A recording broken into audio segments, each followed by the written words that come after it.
SC/ST કેટેગરીમાં વર્ગીકરણ બાબતે મહામહિમ રાષ્ટ્રપતિને સંબોધીને થરાદ પ્રાંત અધિકારીને આવેદનપત્ર અપાયું।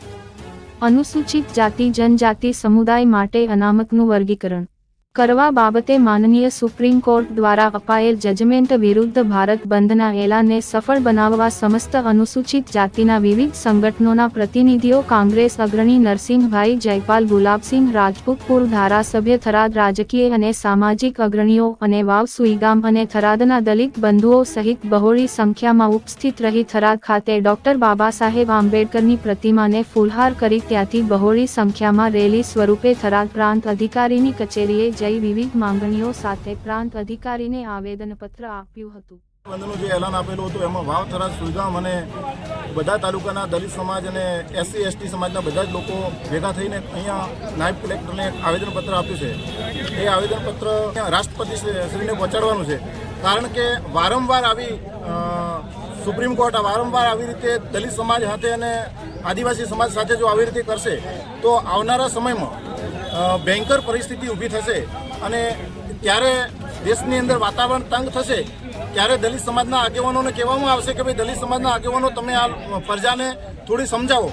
ત્યારે દલિત સમાજના આગેવાનોના હાથમાં કશું જ નહીં હોય। એટલે અમે દલિત સમાજના બધા જ વાવ થરાદ સુઈગામ દિયોદર ભાભરના બધા જ તાલુકાના લોકો ભેગા થઈ અને અત્યારે આવેદનપત્ર આપી અને સરકારને જાણ કરીએ છીએ કે આ જે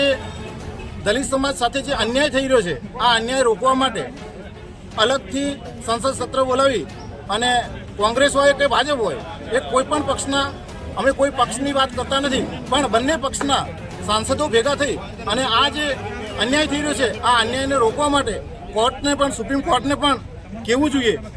એટલા માટે અમે બધા ભેગા થયા હતા અને આવનારા સમયમાં જો આની અંદર કોઈ નિવેડો નહીં આવે તો ઉગ્ર આંદોલન થશે, એની જવાબદાર કોર્ટ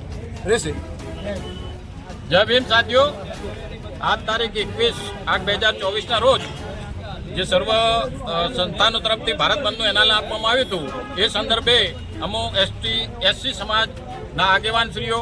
તમામ સમાજના આગેવાનશ્રીઓ સાથે અહીંયા નાયબ કલેક્ટર શ્રીને એક આવેદનપત્ર આપવામાં આવ્યું છે કે તારીખ 1/8/2024ના રોજ માનનીય સુપ્રીમ કોર્ટ દ્વારા જે જજમેન્ટ આપવામાં આવ્યું છે કે ભાઈ ST અને SC માં પણ સબ કેટેગરી હોવું જોઈએ એવી એક ગાઈડલાઈન એમના તરફથી આપવામાં આવી છે। જે ગાઈડલાઈનને અમે અહીંયા વખોડીએ છીએ। સંવિધાનની અંદર, ભારતના સંવિધાનની અંદર કોઈ પણ ST અને X ની અંદર સબ કેટેગરી થઈ જ ના શકે, તેમ છતાં પણ માન્ય સુપ્રીમ કોર્ટ દ્વારા દરેક રાજ્યને આવી સબ કેટેગરી કરવા માટેની જે સત્તા આપવામાં આવી છે એને સત્તાઓ માટે દરેક રાજ્ય આનું કોઈ અમલ ના કરે અને તેના માટેનું અમે એનો વિરોધ દર્શાવતો આવેદનપત્ર માન્ય નાયબ કલેક્ટર સાહેબને માન્ય રાષ્ટ્રપતિ સુધી પહોંચાડવા માટે અત્રે અમારી સમાજના તમામ આગેવાનો દ્વારા આપવામાં આવ્યું છે। અત્રે અમારી બધાની એવી વિનંતી છે કે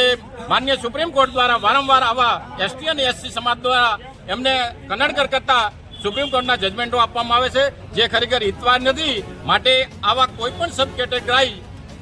ST અને SC સમાજના જે અનામત આપવામાં આવી છે એ અનટચેબિલિટીના કારણે આપવામાં આવી છે, અસભ્યતાના કારણે આપવામાં આવી છે। એ IS હોય કે IPS હોય છતાં એની જાતિમાં કોઈ ફરક થતો નથી, માટે એમાં કોઈ સબ કેટેગરી થઈ શકે નહીં, એમાં કેટેગરી વર્ગીકરણ ના થઈ શકે। માટે આ ન થાય એના માટે અમે રાજ્ય સરકારશ્રી અને માન્ય કેન્દ્ર સરકારશ્રીને પણ આનું ધ્યાન દોરીએ છીએ। આ બાબતે માન્ય વડાપ્રધાનશ્રીએ પણ તમામ સંસદ સભ્યોને એમને પોતે પણ હવાજાદાણ આપી છે, એ બદલ આપણે માન્ય પ્રધાનમંત્રીશ્રીનો પણ આભાર માનીએ છીએ અને સાહેબશ્રીને ફરીથી અનુરોધ કરીએ છીએ કે સંસદમાં આનો ઠરાવ લાવી અને સુપ્રીમ કોર્ટના જજમેન્ટને ગેરલાયક ઠરવા માટે નમ્ર વિનંતી છે। અસ્તુ, ભારત માતા કી જય।